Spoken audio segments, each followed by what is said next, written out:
If you're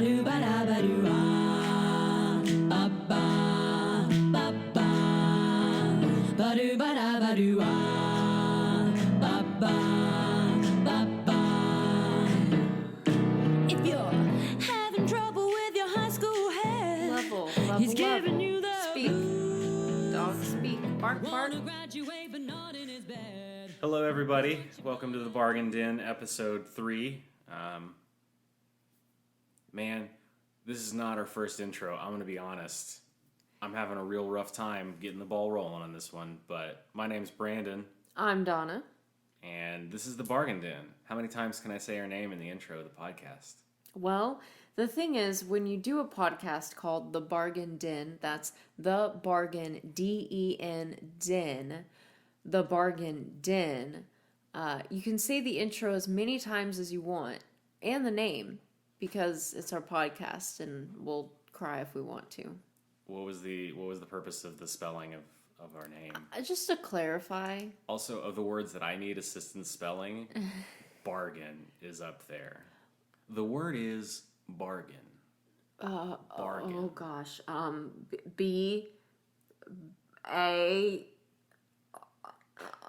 Q. Oh, dang it. It was the next letter in the alphabet, actually. Oh, no. I got my alphabet confused. Bargain. B-A-R-G-A-I-N. Somewhere out there in existence, there is a different Gmail account other than the one we have, thebargaindencast@gmail.com, where bargain is spelled incorrectly. We won't be checking that email either. We won't be checking. Well, we check ours. No, yeah, we'll check ours. Our email, if you want to contact us, is... I just said it. You don't have to say it again. thebargaindencast@gmail.com, but That's it's all twice now. spelled correctly. You want to just get the bargain den out a couple times? We'll just say it a couple The more. Bargain Den. The Bargain Den. That's our show. That's our show.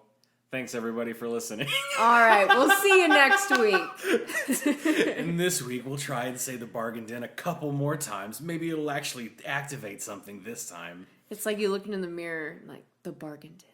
The Bargain Den. Maybe it's I'm too scared. I can't do it again. I know. If you say it 3 times, we'll show up.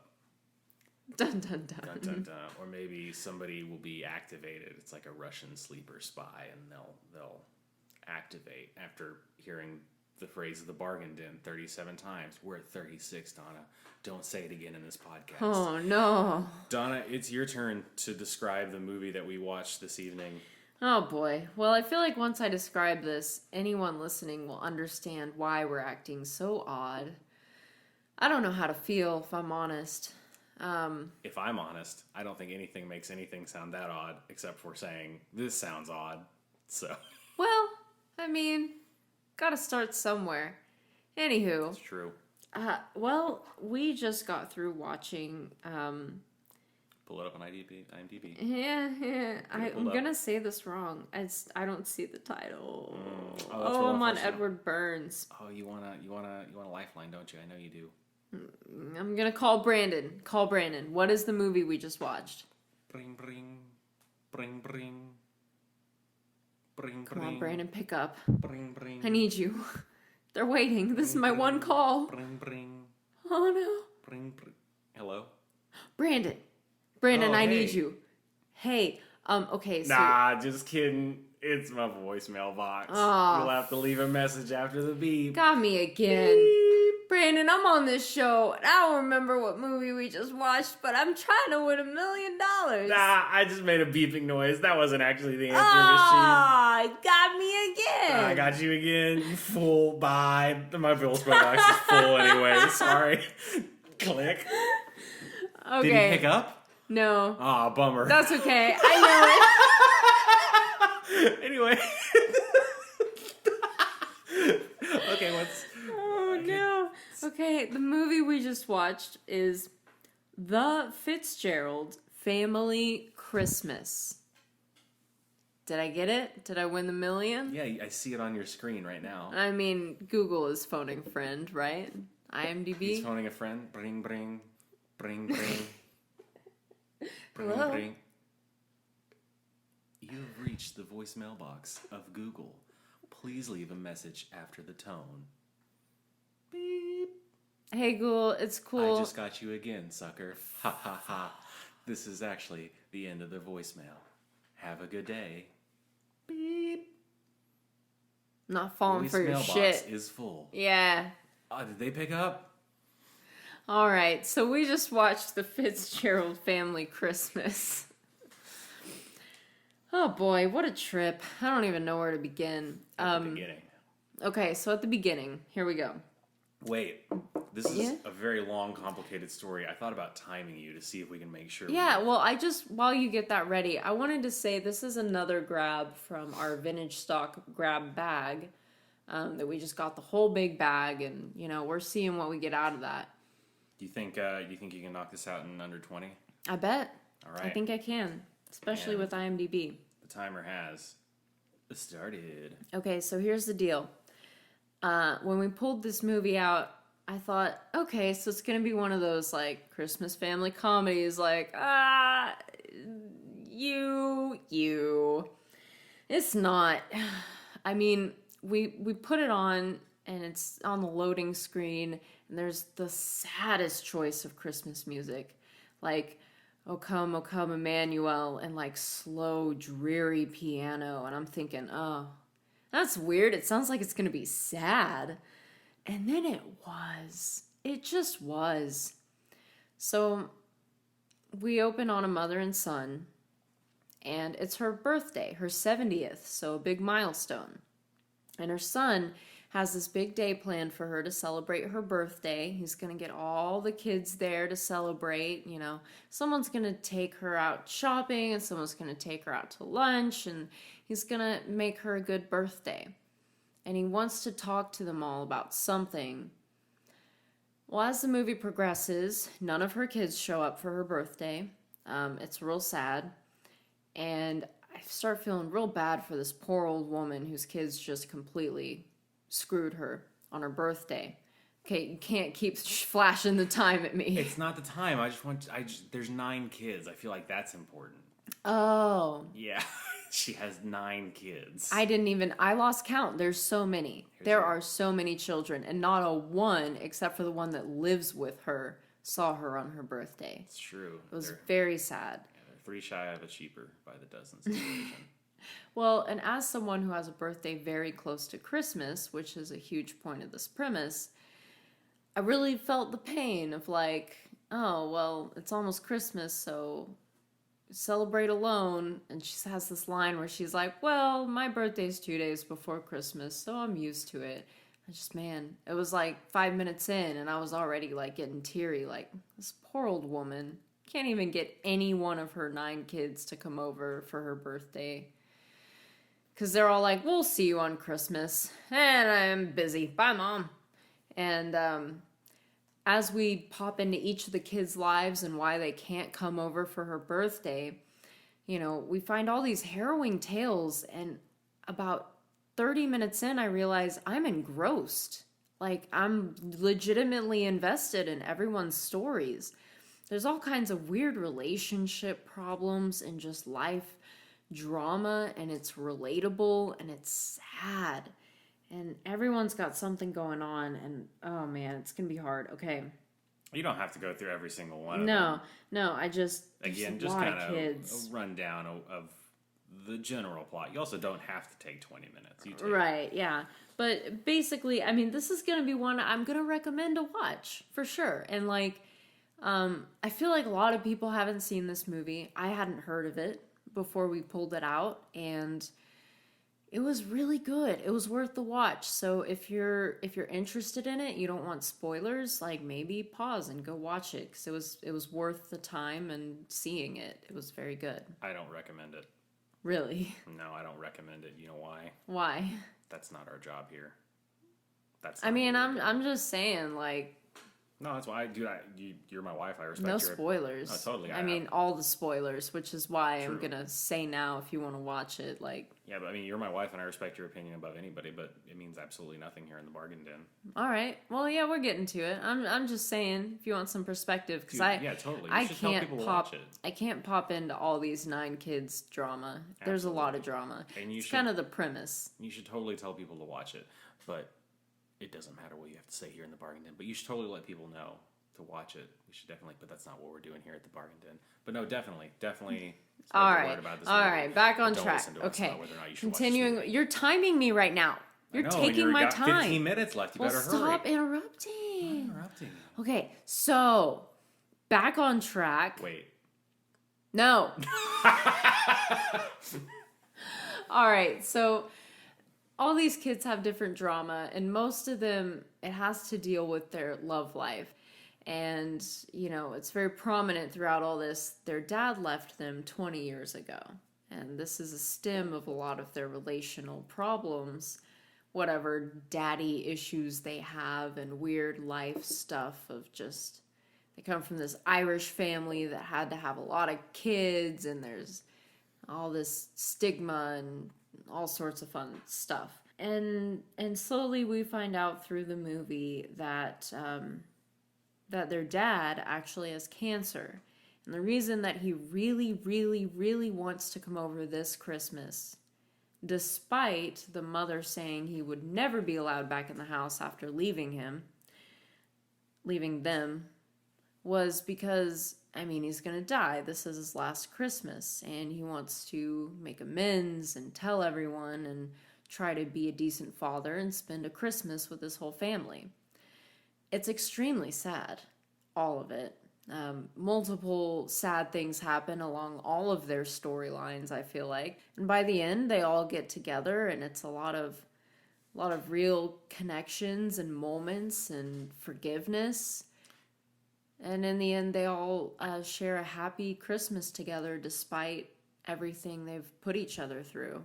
Yeah, and just to get into the a little bit of maybe one of their lives, like there's one of the daughters, Connie, and she just finds out that she's pregnant, and this is the first time that her husband, who were referred to then later as her soon-to-be ex-husband, pushes her into some trash cans once he finds out that she's pregnant. And so it was not your normal kind of happy-go-lucky style of Christmas stories. I think that's what Donna's trying to get across here. It was very serious, dealt with a lot of very serious family issues. Yeah. Many of which, as an only child, I don't have to worry about. But, you know, I felt like it did a really pretty good job at capturing that brother, sister, large family, divorced family kind of vibe. Yeah, well, and they had this whole string of, like, I mean, the surface level, like, I gotta pick on my little brother, you know? He's my little brother, that's what he's for. He's a brat. And then, like, also, you know, like, I gotta stick up for my sister. She's my sister. If anyone hurts you, let me know. I'll punch the guy. Whatever. But then it's so deep, like, to just see all their issues and see them talk about it and, like, learn how little some of them know each other just from the age gap of 9 children, from a broken family. Of course, all their stories intertwine. So now it's hard for me to pick them apart. But that's kind of the point, isn't it? Yeah, totally. I have a fun game. Yeah. Oh, Name as many of the children as you can. Okay, so there's Jerry, who lives with the mom. Okay. I still don't know the order of birth. Real quick for the listening audience, I just removed Donna's phone from her possession. I'm scared. Okay, you said Connie. She's one of them. She's one of the youngest 3. Quinn is he's one of the oldest brothers next to Jerry. Sharon was one of the younger sisters. I know because Sharon seemed like an older name than the youngest child. But, oh gosh. The youngest son, who I think was the baby of the family, he's like recovering from a drug problem, drug and alcohol, and that's a whole other thing that's really sad. I can't remember his name. Oh gosh. No, wait, I'm gonna keep going. There's Dottie. She's one of the older sisters. How many am I at? 5. Oh, this is going to get real boring real quick to listen to. Donna's face contorts with confusion. It's contorts. That's the word I decided to use. Contorts. I know. Oh, okay. I can make up words here if I want. Consnorts. No. All right, you lose. All right. There's Aaron. Aaron, who named her son Aaron. Yeah. Right. But spelled differently. I've lost track of what you said. Jerry, Quinn, Connie, Sharon, Dottie, Aaron. Did I say Aaron already? No. Uh-oh. This is tough to keep track of. I forgot about Carrie. Carrie? There was no Carrie. All right, just pull it up. Okay. I can't keep track. I can remember Sharon. Okay. Sharon, Jerry, Aaron, Dottie, Connie, Cyril. That was the youngest. Quinn. Hey, you remember that time I told you to subscribe to that podcast? And you were like, oh, it's pretty good. But then they just said a bunch of names for like 5 or 10 minutes. It doesn't matter. I will ask you that every podcast from now on to see how quickly the numbers dwindle. All right, let's move on. Who is the 7th? I'm just not... Or the 8th or the 9th. Donna, we can't keep doing this. I was hoping I could just redo it and say them all at once. No, we don't need to say it again. All right. Well, there's a lot of kids, clearly. Well, are you sure there was 9? She said 9 kids. Dude. Maybe there was less. There's a lot going on in this movie. I'm going to cut so much of this out. There were 4 girls. I remember that because they had a discussion about them all sharing one bedroom. Lord have mercy. Yeah. And then at least 3 boys because there's Jerry, Quinn, and Cyril. I think that's what it was. It was 4 girls and 3 boys. And then, of course, their father who left them and their mom. So maybe that was the 9. Yeah. All right. Well, a lot of characters, a lot of moving pieces. And the movie did really well to keep up with it. Yeah. Like, while I obviously can't recite all their names... I felt very connected to each and every one in a short span of time. I think then it is time to move on to the frugality of it. Because I don't think that it would be necessarily all that funny or interesting or entertaining as a podcast to go into much more of this movie in terms of its plot. I think that it was a very good movie. But I don't think that that's necessarily a entertaining topic to discuss. So... let's do what we do best here and dive into the pockets of this large family. I think that this is going to be a bit of a challenge for us because it focused on such heavy issues. Oh no, it's going to be easy. Oh, it's going to be easy? Well, see, I think that I agree. It'll be easy. So I'm going to take, we'll take an open poll here real quick. Where do you stand? The frugal, not frugal? Like, before we started this discussion. I haven't thought it through that far. I've just thought about all the pieces. Okay. Geez. I'm pretty on the fence about it from where I stand. Really? There's a lot of different people involved in this. I don't know. Well, I'll start out. How about that? I'm going to go anti-frugal. Okay. I'm going to start in that category. Give it just get the ball rolling on it. 7 kids. Probably not great for the checking book. It's a good starting point. Yeah, I think that hey, if you want to have kids, that's totally fine. But if you're looking at it from a financial standpoint, maybe stop after 1 or 2.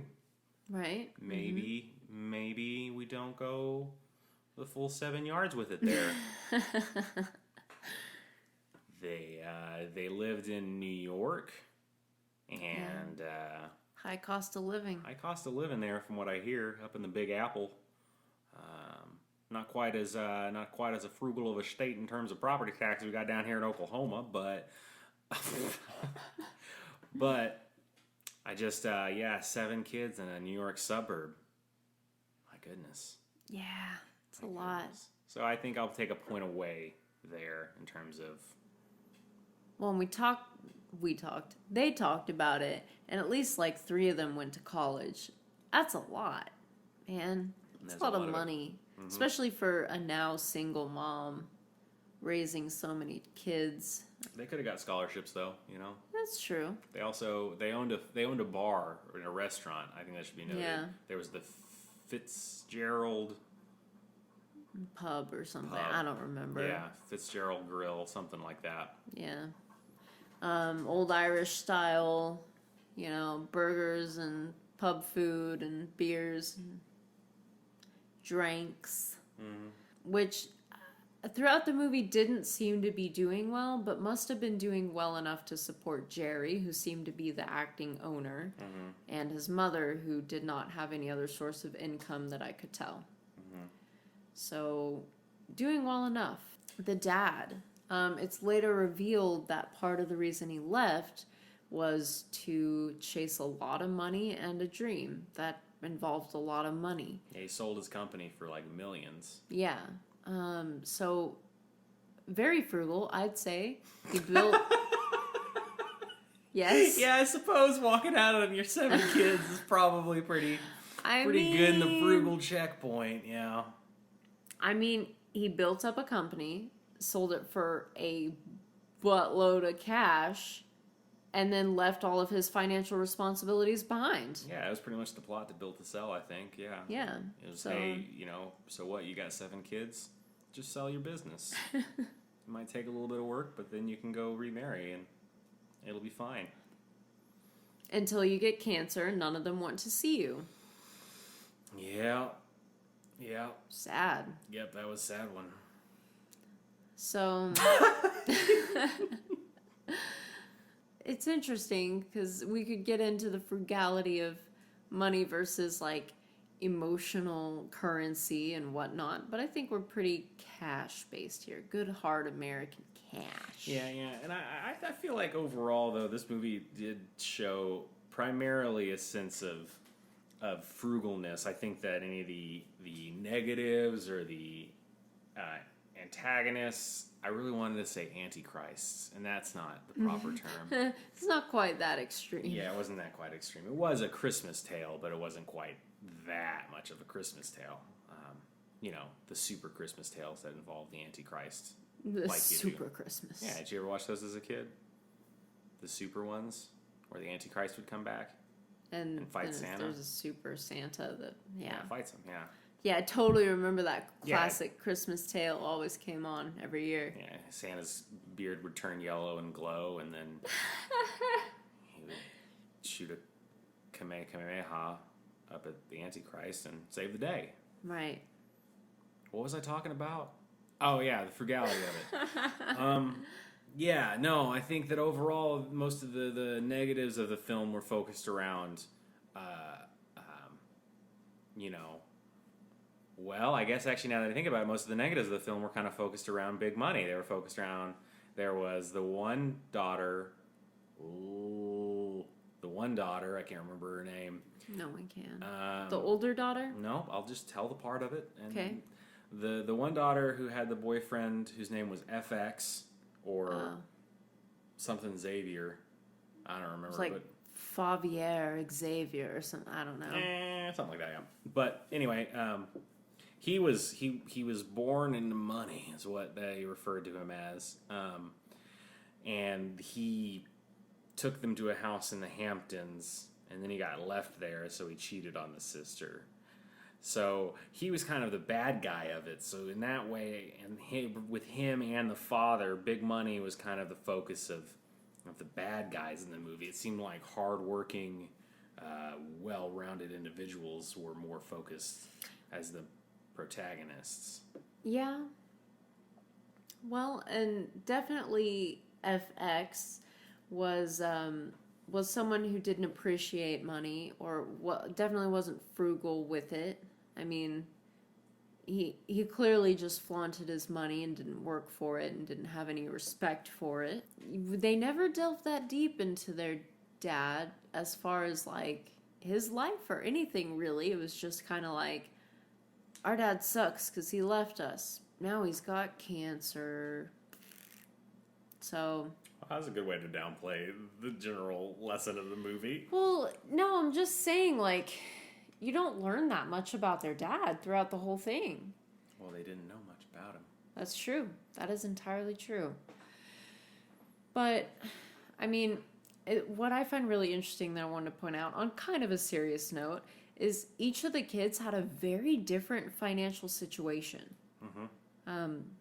We see one of the older daughters, I think it was Dottie, who had her life all in place and couldn't handle it. Like, she had a nice big house with a manicured lawn, and she paid a guy to mow it, and then slept with him. And then slept with him because she just felt like she could be happier than her perfect little life. And we go all the way down to, I think it's Connie, who was the boyfriend that pushed her in, or the husband that pushed her into the trash. She's just got this little, like, apartment house kind of place, and it's small, and he doesn't have a job, and he's kind of a deadweight who hits her, apparently. And she's working her butt off. It looked like she was in, Scrubs. She's probably like a nurse or some sort, and, like, she seems a little tight on her cash for sure, and just everything in between. You know what, though? What? They make it work. Because they're family. They are family. That's what they do. But, you know what also makes it work? More money. More money. So, is that a point towards being frugal or not? Well, I would say it is towards being frugal, because while we saw many different levels of, like, income, no one was struggling, though. You know what I mean? No one was begging to eat, or, well, except for, what's the youngest kid's name? The guy? Drug addict? Cyril. Cyril needed some money. He asked for money from Jerry at one point to get Christmas gifts. Good point. But he just got out of rehab, so I imagine you don't leave rehab with a lot of money usually. And they all kind of seem to be doing well, Yeah. There was a little bit of frivolous spending, but the mother, Jerry's like, oh, we'll bring in the food from that restaurant you like. And she's like, I don't even like it. It's not even good food. He says, well, why do you eat there every night? And she says, well, because it's free. So That's she's true. very frugal. Very frugal decision. I mean, as a mom, a single mom raising 7 children, I mean, you gotta be. So either way, I would say it's a pretty frivolous way to live your life, I would think. So where do we stand? Frivolous or frugal? I'm sorry, frugal. Okay. It's, I agree. here I at the think that's bargain pretty in. frugal. Oh no, I said it a 37th time!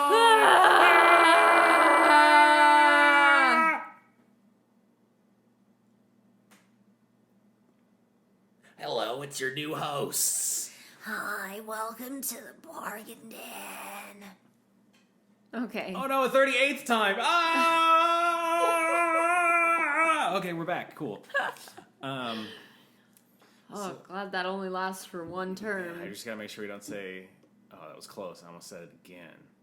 Wouldn't it be 37 more times? No, it's every time after 37. Oh. Yeah. Anyway. But anyway, so what were we talking about again? Man, I can't keep track of anything. Is it frugal? That's where we were at. You were talking about how frugal it is to get all your meals either steeply discounted or free. At least all your dinners. Yeah. Is this a frugal movie? Okay, it's also Christmas, and, like, we had a whole shopping scene where one of the sisters goes shopping with her husband, and that's just what they do, is spend money to avoid the problems they're having. A lot of back and forth. But they also didn't... It showed them shopping at one store, and they bought one bag of stuff. Like, it's Christmas, and it doesn't seem like they're doing too above and beyond, Right. But I mean, that was their whole day's plan, was shopping. And seeing the Christmas tree and going to his family and Not that day. No? Nope, it was all shopping and Christmas tree that day, baby. Okay, shopping and Christmas tree. So is this a frugal movie? Well... Do we need to bring somebody in? Oh, maybe we should. Because I'm leaning towards frugal, actually. I'm trying to think of something to bring in. Because I was going to say a leprechaun. Duck McScrooge. Duck McScrooge? You mean McScrooge the duck? Yeah. The duck McScrooge. Daffy Duck playing McScrooge. No, they were 2 different characters, my dude. Oh God, I hate that. I can't do a Daffy Duck. Oh, it sounds like a demon. Yeah. Anyway, Scrooge McDuck. Right? Oh, God, no. I'm pretty sure it's Scrooge McDuck. Yeah. You said...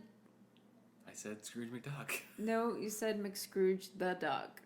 Oh, did I? I think I did, didn't I? Anyway. Hi, what is it again? Oh, Okay, this is clearly not somebody that needs to be brought on. Is this a Scrooge frugal... McDuck. McDuck McScrooge? Oh.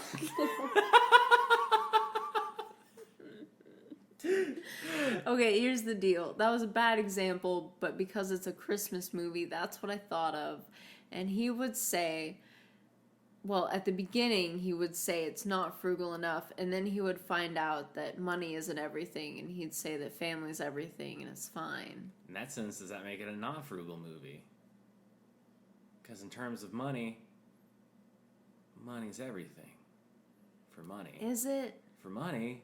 Well... We're not about family value here. Right. But they weren't that bad with their money either. They were not. But I mean, that was kind of the moral of it. Actually, it wasn't, was it? It was more about putting it was family absolutely issues. about family. Mm-hmm. It's just money was a minor character, as it usually is.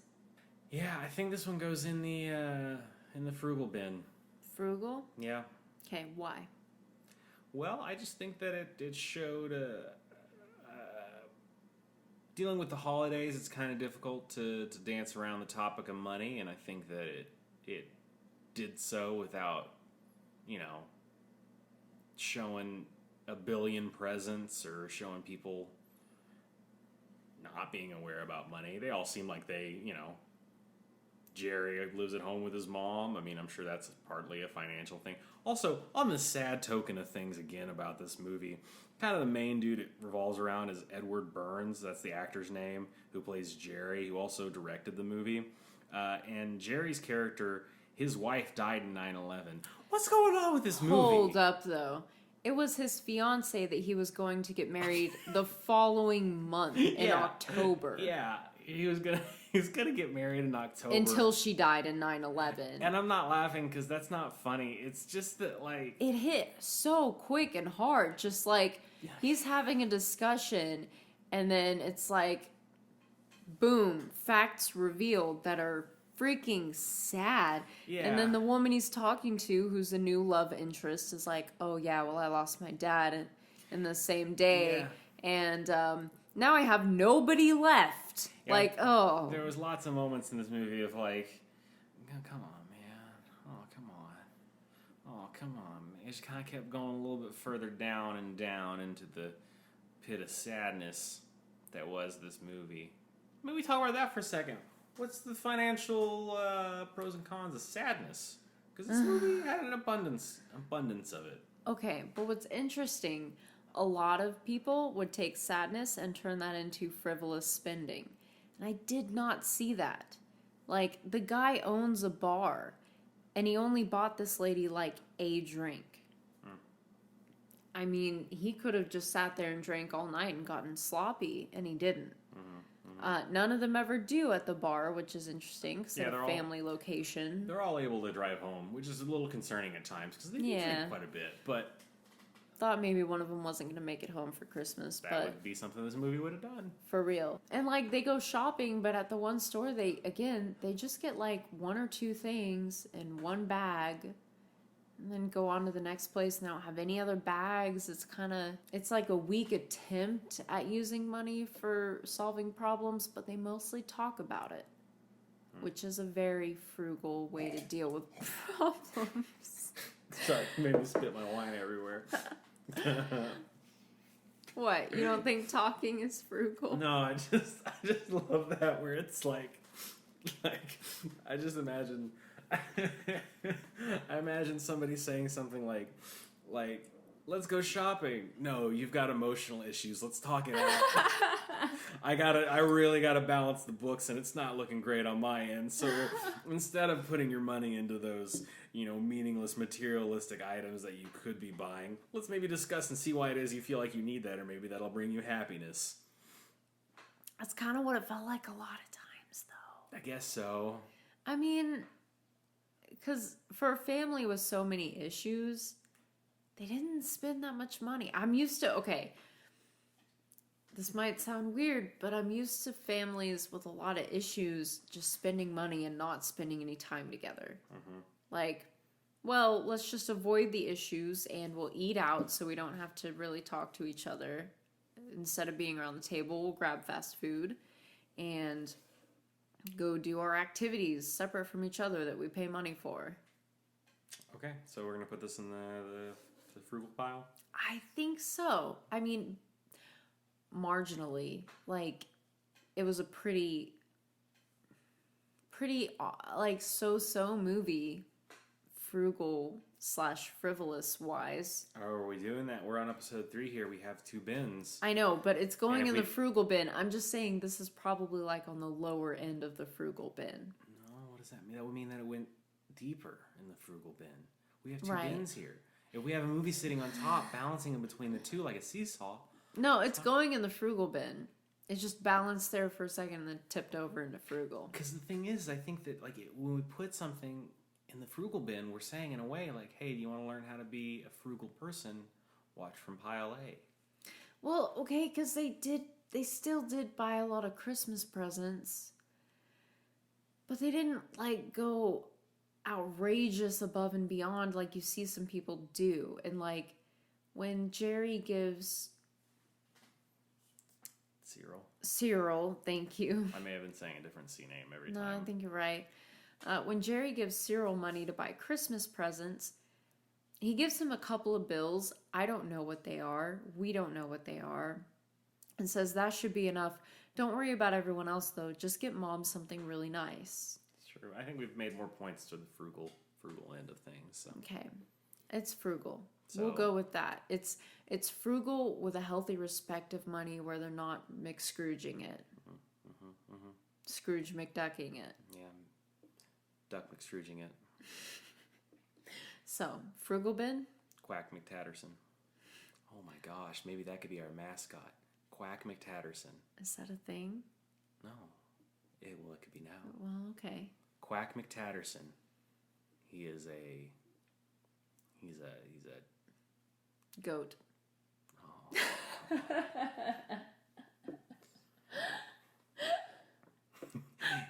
He's a goat, and he's got a little green visor on, and he's constantly running the numbers. Why a green visor? Because he's like a little accountant goat. Why do accountants wear green visors? You've seen the movies. They've got the yellow lamp and then they got the green visor, and they got their little ashtray, and they're Okay. like, Yeah, he's got like a little cigar in there. see, the numbers aren't running up right. Bleat. Bleat. Looks like your numbers aren't great. The numbers. Yeah, those Fitzgeralds, I like them. They're great. In the frugal bin. Okay. What'd I say his name was? Shoot. Quack McTatterson. Is he tattered because he doesn't buy new clothes? Because he's cheap? He's tatter because those are the words that my brain shot Quack out of my mouth. McTatterson. That my brain shot out of my mouth. Thank you, everybody, for listening to The Bargain Den. We really appreciate it. If you'd like to shoot us an email, you can reach us at thebargaindencast@gmail.com. Donna, you want to thank the Lounge Kittens? Absolutely. The Lounge Kittens, a trio of fabulous women singing awesome covers, provides us with our awesome intro and outro music, their cover of Dirty Deeds. Yes. Also want to take a second to thank David McIntyre. The artwork we have right now for the cover of this podcast is actually our wedding invitation. It was a picture of us with our cats. David took that a while back, and we're using that right now. We have some other stuff coming up to have a different artwork, but he is the one that took that original picture, so we appreciate that. He does excellent photography. Yeah, David does great work, and you can find him at mutedimagery.com. He does really great photography work and a bunch of other really cool stuff, so you can find him there. And you can find our podcast on multiple locations. We're very fortunate that Anchor hosts our RSS feed. and distributes to lots of big names like Podcast Addict and iTunes podcasts, Apple Podcasts. Most places you'll find podcasts at this point. We're working on getting onto SoundCloud and other platforms just for your convenience. So if you want to share with friends, if you want to leave comments, rate, applaud, what have you on whatever platform is your preference, we appreciate that as always, and we love to hear your feedback. Yeah, Anchor.fm is very, very cool. So we appreciate them for making such a cool website. I think that wraps it up. I don't think we have much more to go on. All right, so we've got 2 in the frugal bin and 1 in not frugal. All right, got a good spread so far. Yep. Do you want to try out that new sign-off phrase at this point? You want to work on that? All right, everyone.